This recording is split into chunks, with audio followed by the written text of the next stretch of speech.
पाकिस्तान के बलूचिस्तान में आतंक और हमले की घटना थम नहीं रही है।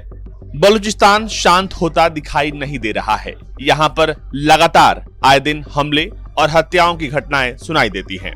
अब बलूचिस्तान प्रांत में अज्ञात आतंकवादियों ने कम से कम 11 लोगों की हत्या कर दी है। इस घटना में 9 बस यात्री शामिल हैं।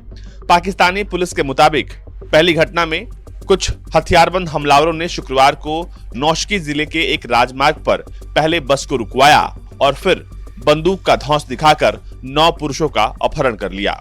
बस से किडनैप किए गए 9 लोगों के शव बाद में नजदीकी पर्वतीय इलाके में एक पुल के पास मिले हैं और उनके शरीर पर गोलियों के निशान पाए गए हैं। बताया गया है कि यह बस क्वेटा से ताफ्तान जा रही थी, तभी हमलावरों ने बस रुकवाई और यात्रियों की पहचान करने के बाद 9 पुरुषों को अगवा करके पर्वतीय इलाके में ले गई। एक दूसरी घटना में इसी रास्ते पर एक कार पर गोलीबारी की गई, जिसमें 2 यात्रियों की मौत हो गई और 2 घायल बताए गए।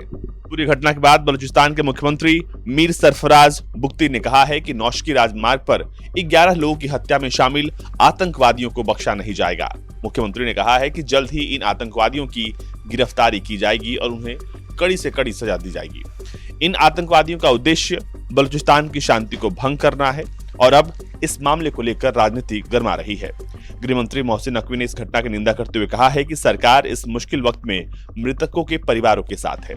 अभी तक हालांकि किसी भी प्रतिबंधित संगठन ने इस हत्या की जिम्मेदारी नहीं ली है, लेकिन इस साल जिस तरह से प्रतिबंधित संगठनों और आतंकवादियों ने आतंकी हमलाओं को अंजाम दिया है, सबको शक है कि ये बीएलए का काम हो सकता है। पाकिस्तान के बलूच प्रांत में बलूचिस्तान लिबरेशन आर्मी काफी सक्रिय है और हाल के दिनों में बलूचिस्तान लिबरेशन आर्मी ने पाकिस्तान के माशहर, ग्वादर बंदरगाह और तुर्बत में एक नौसैनिक अड्डे पर 3 बड़े हमले किए थे।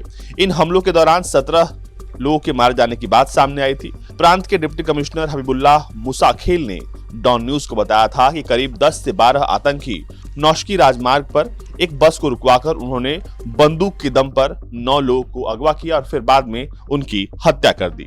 आपको बता दें कि बलूचिस्तान में लगातार बलूची इस बात को लेकर मांग कर रहे हैं कि चीन के आर्थिक गलियारे वाले काम को रोका जाए और बलूचिस्तान के संसाधनों का दोहन न हो, बल्कि उससे बलूचिस्तान के लोगों को फायदा पहुंचाया जाए। बीजिंग ने चीन पाकिस्तान आर्थिक गलियारे के लिए बलूचिस्तान के इलाके में विकास परियोजनाओं के लिए तकरीबन 65 अरब डॉलर का निवेश किया है और ये भारी निवेश इस वक्त अधर में लटकता हुआ दिखाई दे रहा है। ब्यूरो रिपोर्ट, भारत तक।